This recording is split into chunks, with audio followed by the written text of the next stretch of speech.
नमस्कार, आप देख रहे हैं स्वराज एक्सप्रेस पर किसान बुलेटिन। मैं हूं आपके साथ अनिका आर्यन। सबसे पहले डाल लेते हैं अहम खबरों पर एक नजर। साग सब्जियों के गिरते भाव से बर्बाद हो रहे किसान। शामली में किसानों ने बर्बाद की गोभी की फसल। नासिक के प्याज किसान भी नहीं निकाल पा रहे लागत। कृषि कर्ज माफी की मांग ने पकड़ा जोर। सड़क की जगह सोशल मीडिया पर उतरेंगे किसान। 5 मई को चलाएंगे किसान कर्जा मुक्ति अभियान। बढ़ता जा रहा है रेगिस्तानी टिड्डियों का खतरा। राजस्थान के जैसलमेर में दिखा टिड्डियों का बड़ा दल। सीमा से सटे पंजाब के फाजिल्का तक पहुंची टिड्डियां। टिड्डियां ही टिड्डियां, अभय नगर में टिड्डियां ही टिड्डियां, टिड्डियां ही टिड्डियां, टिड्डियां ही टिड्डियां।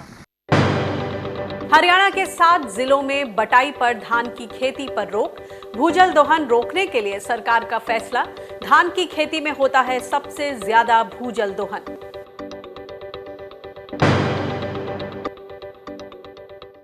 और अब खबरें विस्तार से। किसानों पर मौसम का कहर जारी है। लॉकडाउन से नुकसान के बीच तेज हवाओं के साथ बारिश होने और ओले गिरने से खेतों में खड़ी फसलों को भारी नुकसान पहुंचा है। शिमला में सेब के तो मैदानी इलाकों में आम के बागों को इससे काफी नुकसान हुआ है।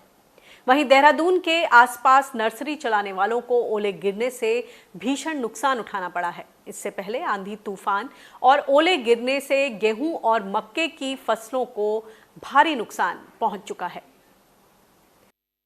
हमारे यहाँ कल करीब 3-4 बजे के करीब ओलावृष्टि हुई है, जिसके कारण ओले से हमारा काफ़ी नुकसान हुआ है। जैसे कि फ्रूट, चरी, सेब और सब्जियाँ और आपके खरमानी, नाशपाती वगैरह सब कुछ ख़त्म हो गया। ये जो ओलावृष्टि से क्षति हुई, इसकी भरपाई हम लोग पूरे 5 साल तक नहीं कर पाएंगे। मेरी 66 साल की उम्र में हमने कभी भी इतना ओला कहीं देखा नहीं, जिससे कि सेब तो दूर की बात, पत्ते तक, बीमे तक सब कुछ यहाँ 60% लॉस है। चरी और सेब ही नहीं बल्कि हमारी जो दूसरे घर की छतें या कोई चेयरें, जो भी बाहर पड़ी हुई चीजें थी, वो सारी टूट करके खत्म हुई है। नासिक के प्याज किसानों को अब प्याज की गिरती कीमतों का सामना करना पड़ रहा है। यहाँ की थोक प्याज मंडियों में प्याज की कीमत गिरकर 500 से 600 रुपए प्रति क्विंटल के बीच आ गई है। इसके अलावा बाजार समिति ने प्याज को बोरों में पैक करके लाने की शर्त लगा दी है। इससे किसानों के लिए फसल की लागत निकालना मुश्किल हो गया है। किसानों का कहना है कि बोरी और ट्रांसपोर्ट मिलाकर ही उनकी 500 रुपए से ज्यादा खर्च हो जाता है। ऐसे में कुछ नहीं बच पा रहा है। वहीं व्यापारी भी किसानों की समस्या से सहमति जता रहे हैं। उनका कहना है कि लॉकडाउन के चलते प्याज की मांग बहुत ज्यादा घट गई है, जबकि मंडियों में प्याज की आवक बढ़ गई है। इससे कीमत में ये गिरावट आई है। माना जा रहा है कि लॉकडाउन आगे बढ़ा और इस दौरान अगर बारिश हो गई तो प्याज किसानों को इस सीजन भारी घाटा उठाना पड़ सकता है। 500, 600, 650 तक ऐसा ही मिलता है, लेकिन खर्चा भी वो 500-600 रुपया खेती वाले को आते लागत से अभी तक निकलने तक, मार्केट लेके जाने तक। तो हम लोग को खेती वाले को परवड़ता ही नहीं। तो इसके अलावा खेती वाले को क्या करना चाहिए, आत्महत्या के शौक पर ही नहीं। ये कर रही है, बोरी में लाओ, पैक करके लाओ, उसमें भी परवड़ता नहीं है। और जिनके पास जगह है वो रख सकते हैं, जिनके पास जगह नहीं उनको तो मार्केट लेके जाना पड़ेगा।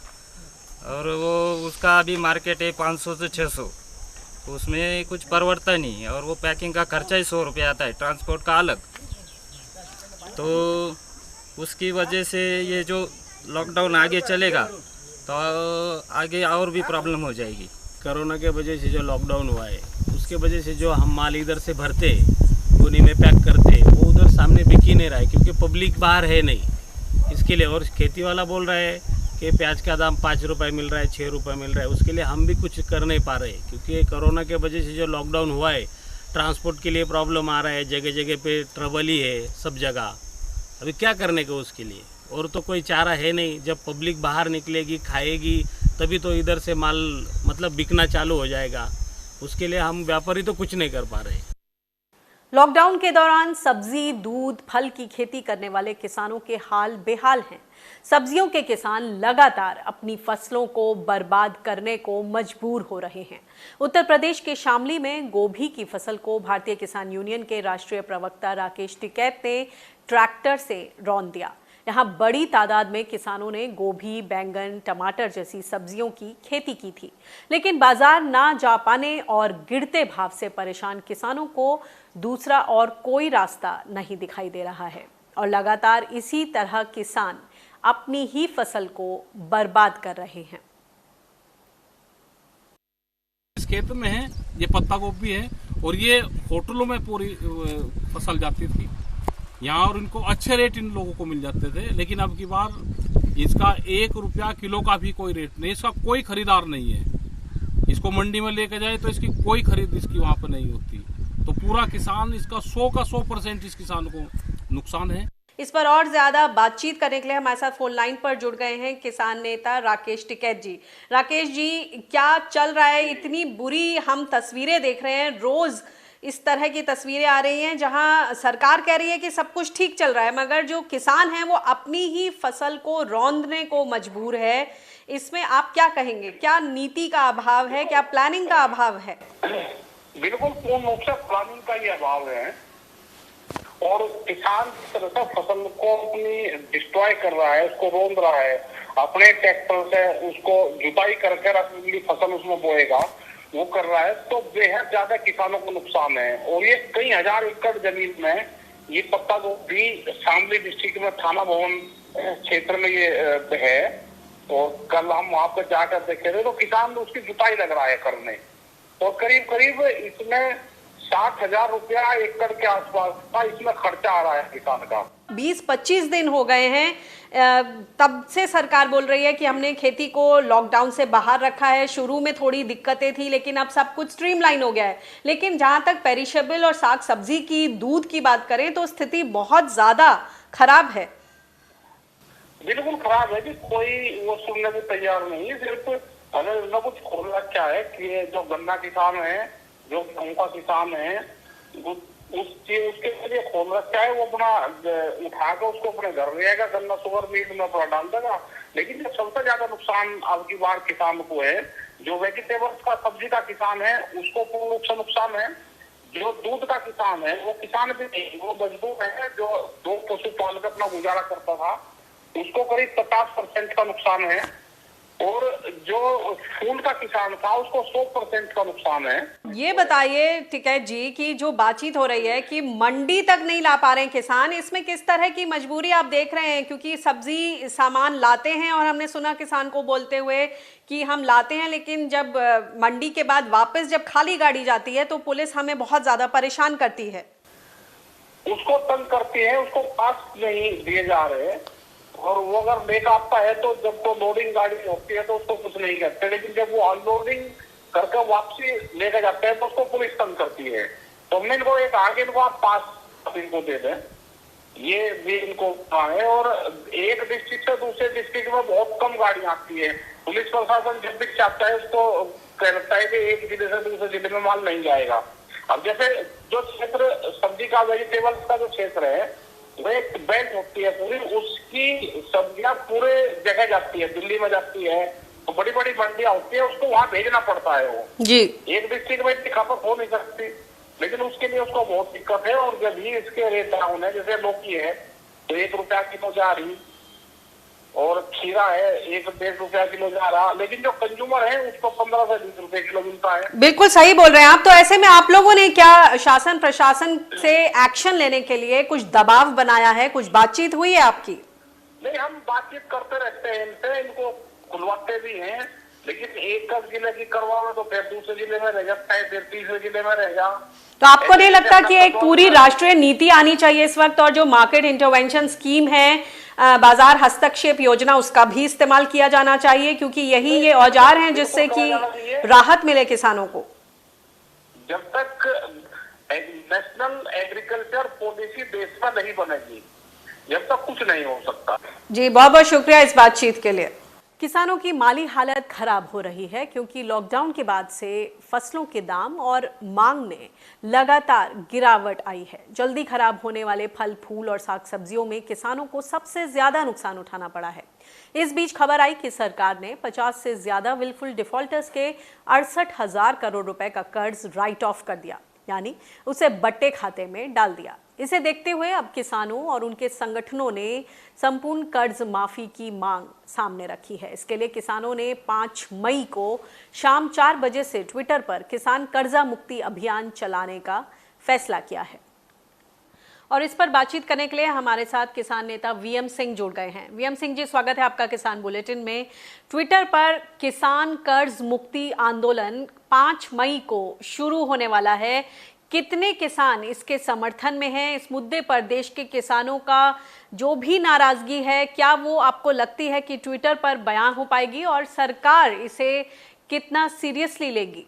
कर्ज मुक्ति बहुत लंबे समय से हम लोग बात कर रहे हैं और आज कोरोना के अंदर हम नहीं चाहते थे ये मुद्दा उठाना, पर आप देखिए ना, आज की तारीख में जब किसान कोरोना से लड़के बाहर जा रहा है, देश के लिए अन्न पैदा कर रहा है, उस समय उद्योगपति अपने घरों में बैठे हैं लॉकडाउन के अंदर, और हम लोग जो है बाहर जा रहे हैं, सब्जियां बर्बाद हो रही हैं, फल बर्बाद हो रहा है, बिन मौसम जो है बरसात हुई है, ओलावृष्टि हुई है, किसान बिल्कुल ख़त्म हो गया है, बहुत बुरी तरह नुकसान हुआ है।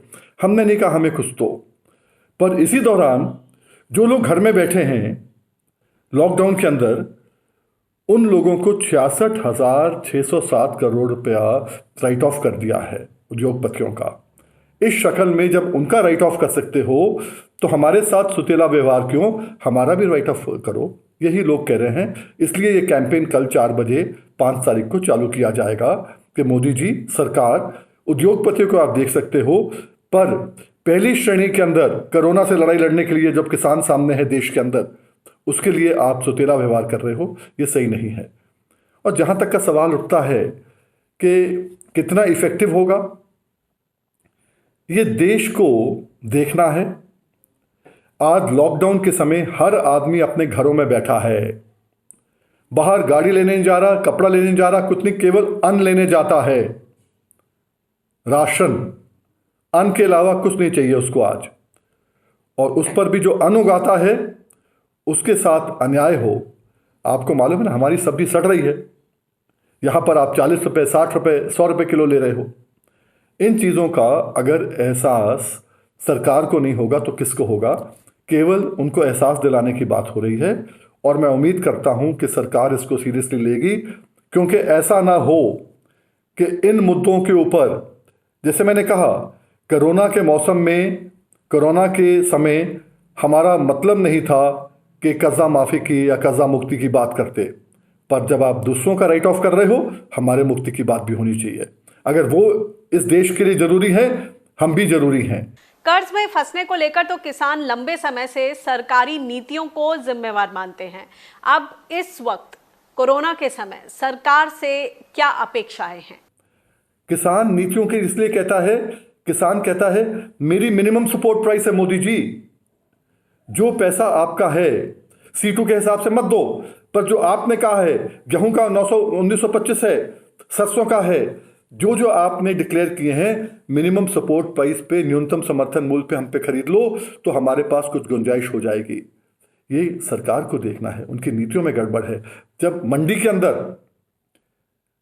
अंदर किसान लेके जाता है, खरीद नहीं हो रही, जहां सरकारी खरीद हो रही है वहां पर पैसे लिए जा रहे हैं, चेक नहीं दिए जा रहे हैं। किसान को तो आज पैसा चाहिए, उसको अगली फसल लगानी है, तो वो क्या करेगा? वो औने पौने दाम पे बेच देगा। ये चीज़ें जो है ना, आज की तारीख में 3 चीज़ें हैं जो नीतियां सरकार की हैं, उनको ठीक करना पड़ेगा, क्योंकि आज मौसम का कब मालूम नहीं, कब बारिश होगी, कब ओलावृष्टि होगी, कब सूखा पड़ेगा, कब बाढ़ आएगी। उसके लिए आपको इंश्योरेंस पॉलिसी स्ट्रांग करनी चाहिए कि जो KCC पे हमने पैसा लिया है, अगर किसी कारण भी अगर फसल हमारी बर्बाद होती है, जितनी फसल बर्बाद हो रही है उतना % KCC का पैसा हमारा खत्म हो जाना चाहिए, इंश्योरेंस कंपनी को देना चाहिए। ये रॉकेट साइंस नहीं है, हाईकोर्ट ने भी आदेश दिए हैं, पर नियत की बात है। लागू करो, सब ठीक है। मिनिमम सपोर्ट प्राइस हमको दो, जितना हमारी मिनिमम सपोर्ट प्राइस है 400, 500, 300 रुपए क्विंटल अगर हमें घाटा पड़ेगा तो वो घाटा पूरे देश का घाटा है, हमारा घाटा नहीं है। क्योंकि अगर किसान का 400, 500 रुपये अगर आप मार रहे हो, 300 भी मार रहे हो एक क्विंटल पे, 20 क्विंटल होता है 6,000 रुपये मार रहे हो एकड़ का, वो 6,000 रुपये करोड़ों किसानों का अगर मार रहे हो आप, तो देश के अंदर उतना ही पैसा आपके इकोनॉमी में आ जाएगा, परचेजिंग पावर बढ़ जाएगी, इकोनॉमी खड़ी हो जाएगी। ये सोचने की बात है, ये रॉकेट साइंस नहीं है।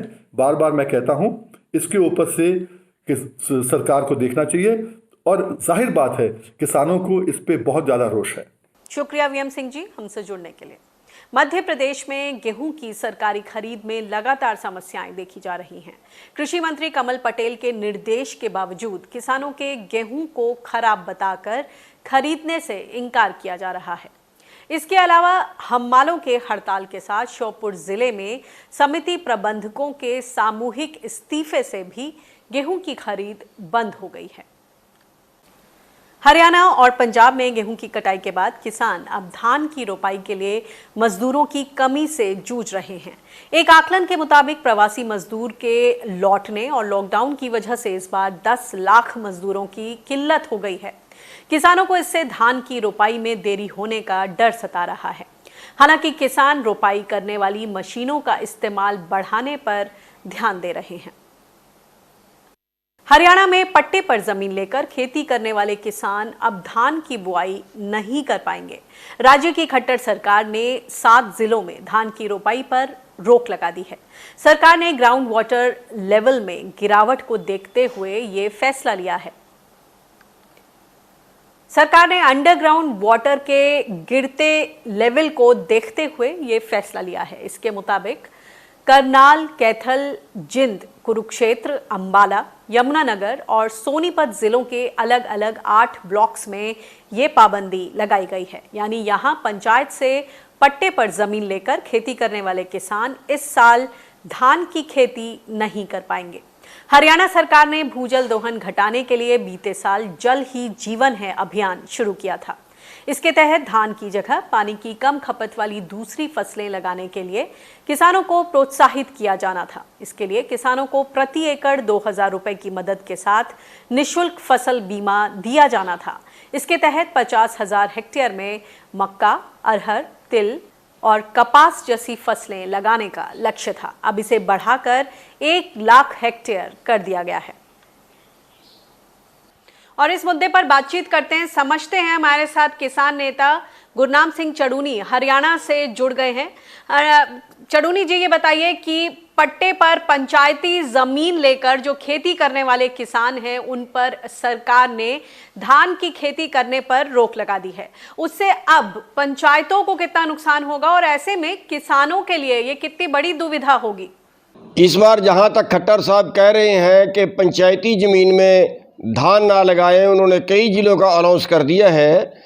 इससे एक नुकसान तो ये होगा कि जो पंचायतें हैं उनके पास पैसा कम बटेगा। और हम भी उसमें ये कहना चाहेंगे कि पंचायतों को बोली देने से पहले, जब ज़मीन की बोली देते हैं उससे पहले सारी शर्तें बोली दाताओं के सामने तय कर देनी चाहिए, ताकि किसी को गुमराह करके बोली ना दी जाए और किसान को पता हो कि मैं इसमें धान नहीं लगा सकता, ताकि वो उसी हिसाब से ज़मीन का रेट लगाए।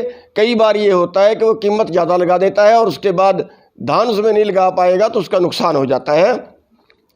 तो सारी पंचायतों को बोली देने से पहले ये बता देना चाहिए, ऐसे आदेश सरकार को करने चाहिए। और दूसरा, जो वो सब्सिडी देने की बात करते हैं दूसरी फसलें, वो कह रहे हैं कि पानी बचाने के लिए हम ये फसलें लगवाएंगे, वो फसलें लगवाएंगे।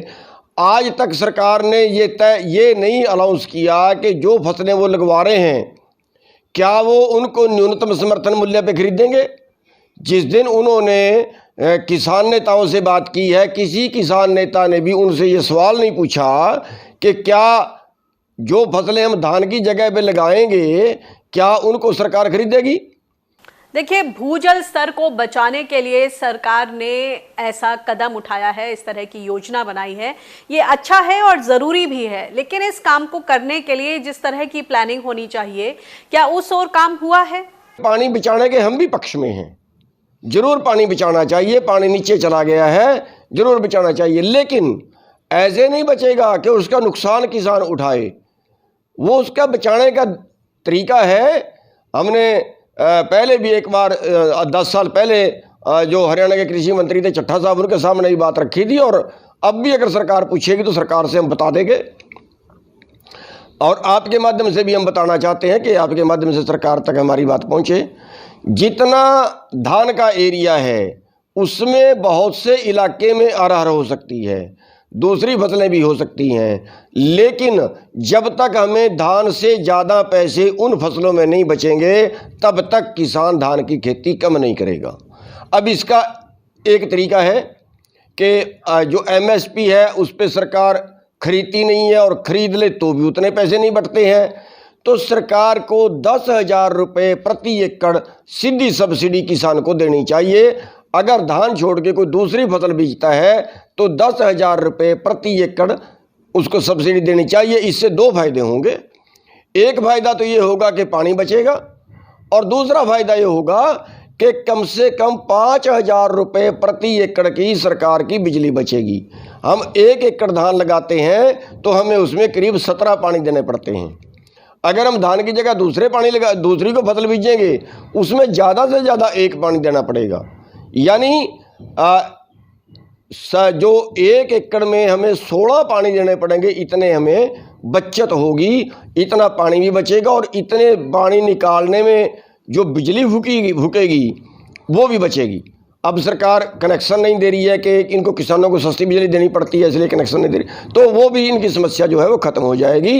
इसलिए हमारा अनुरोध है कि 10,000 रुपये एकड़ की सब्सिडी अगर ये सीधे दे दें तो ये सारी समस्या खत्म हो जाएगी, बाकी किंतु परंतु की जरूरत नहीं पड़ेगी। शुक्रिया गुरनाम जी इन तमाम जानकारियों के लिए। और अब बात टिड्डी दल की। रेगिस्तानी टिड्डियों का खतरा तेजी से बढ़ता जा रहा है। आप अपने टीवी स्क्रीन पर ये तस्वीरें देख सकते हैं, राजस्थान के जैसलमेर जिले के बड़ौदा गांव की हैं। यहां टिड्डियों के बड़े दल को देखा जा रहा है। यहां जाड़े में टिड्डियों ने खेतों में खड़ी हुई लहलहाती फसलों को भारी नुकसान पहुंचाया था, और अब किसान मांग कर रहे हैं कि जो इंस्पेक्टर्स हैं, कृषि पर्यवेक्षक हैं, वो मौके पर आएं, लोकेशन पर आएं, और जो भी इलाज है उसको सारे इलाज को फटाफट से करें, और जो भी पेस्टिसाइड्स छिड़कना है उसमें जो भी एक्शन लेना है वो तुरंत लें। ऐसा ना हो कि इस बार एक बार फिर से देरी हो जाए। टिड्डियां ही टिड्डियां, टिड्डियां ही टिड्डियां। वैसे ही सरकार राजस्थान और पंजाब में टिड्डी दलों को काबू में लाने के लिए 2 स्तर पर युद्ध लड़ रही है, कोरोना और दूसरा ये टिड्डी दल। एक बार फिर टिड्डियों के सामने आने से किसानों को खरीफ की फसलें चौपट होने का डर सताने लगा है। राजस्थान ही क्या, उसके साथ साथ पंजाब में भी टिड्डियों का खतरा बढ़ता जा रहा है। सीमा से सटे पंजाब के फाजिल्का में टिड्डियों के दल ने किसानों को परेशान कर रखा है। किसान लगातार केमिकल स्प्रे से इन्हें भगा रहे हैं, मार रहे हैं, लेकिन तादाद इतनी ज्यादा है कि रोजाना लाखों टिड्डियां आ जाती हैं। टिड्डियों के बढ़ते हमले के बीच किसान को गेहूं काटने में भी दिक्कतें आ रही हैं, और कपास की फसल की बुआई को लेकर भी आशंकाओं से घिरे हुए हैं। पिछली सर्दियों के दौरान टिड्डियों के हमले में राजस्थान, पंजाब और गुजरात के हजारों एकड़ खेतों में लगी फसल को टिड्डियों ने चौपट कर दिया था। लॉकडाउन वाला बहुत ज़्यादा हो गया, क्यों हम घर से नहीं निकल सकते। जो गांव में मजदूर थे वो बाहर जाके फंस गए, और राजस्थान से जो हमें कच्चा गांव से आते थे वो भी नहीं मिल रहे। गेहूं काटी है तो बड़ी मुश्किल से, अब नरमे की बुआई कर रहे हैं। ये देखो नरमा बोया है, और ये टिड्डियाँ हमने आज बहुत ज़्यादा मारी है, और आज 15-20 रोज से डेली आती है, सिर्फ 2 दिन ही आई। ये तो प्रशासन जो है चलो हमारा ध्यान रख रहा है, इसलिए अपने सेंट्रल गवर्नमेंट की गाड़ियां वो भी घूमती है, और पंजाब एग्रीकल्चर वाले हैं वो भी बेचारे आते हैं। शहरों से गांव लौट रहे मजदूरों को क्वारंटीन किया जा रहा है। इसकी जिम्मेदारी ग्राम पंचायत और स्थानीय प्रशासन को दी गई है, लेकिन मध्य प्रदेश के गुना की ये तस्वीर इन सब व्यवस्थाओं पर सवाल खड़े कर रही है। तस्वीर में दिख रहे मजदूर दंपत्ति को गांव में स्कूल के शौचालय में क्वारंटीन किया गया है। इसी शौचालय में ये रहते हैं, सोते हैं, खाते पीते हैं। इस तस्वीर के सामने आने के बाद स्थानीय प्रशासन ने दोषियों पर कार्रवाई करने की बात कही है। कांग्रेस ने इस मामले पर अफसोस जताते हुए शिवराज सरकार पर निशाना साधा है। कांग्रेस नेता और राज्य के पूर्व मंत्री जीतू पटवारी और जयवर्धन सिंह ने शिवराज सरकार की आलोचना करते हुए इस मामले पर तुरंत कार्रवाई करने की मांग की है। शहरों में फंसे प्रवासी मजदूरों को घर वापस भेजने के लिए विशेष ट्रेन चलाने के मामले में सरकार लगातार सवालों के घेरे में है। मजदूरों से किराया वसूलने पर विवाद के बीच कांग्रेस अध्यक्ष सोनिया गांधी ने ऐलान किया है कि प्रदेश कांग्रेस कमेटी की हर इकाई जरूरतमंद मजदूर के घर लौटने पर रेल यात्रा का खर्च उठाएगी। इसके बाद सफाई देते हुए रेल मंत्रालय ने कहा कि प्रवासी कामगारों को घर पहुंचाने के लिए डायरेक्ट लोगों को टिकट्स नहीं बेचे जा रहे हैं। इसकी वसूली राज्य सरकार से की जाती है और मानक किराया ही लिया जाता है, जो कि खर्च का केवल 15% होता है। हालांकि इससे पहले बिहार सरकार ने ट्रेन के किराए के खर्च उठाने से इनकार कर दिया था, लेकिन कांग्रेस अध्यक्ष सोनिया गांधी के ऐलान के बाद अब बिहार सरकार ने भी किराए के साथ साथ मजदूरों को 1000 रुपए देने का ऐलान कर दिया है। वहीं गृह मंत्रालय ने भी इस मामले में जारी गाइडलाइंस में बदलाव कर दिया है। उसके मुताबिक ट्रेन से सफर करने की छूट उन लोगों के लिए नहीं है जो अपने घरों में सामान्य जिंदगी जी रहे हैं, बल्कि उनके लिए है जो किसी काम से दूसरी जगह गए हैं और वापस नहीं लौट पाए हैं। इसमें मजदूर, छात्र, पर्यटक शामिल हैं। और इसी के साथ किसान बुलेटिन में फिलहाल इतना ही। देश दुनिया की ताजा तरीन खबरों के लिए आप बने रहिए स्वराज एक्सप्रेस के साथ। मुझे दीजिए इजाजत। नमस्कार।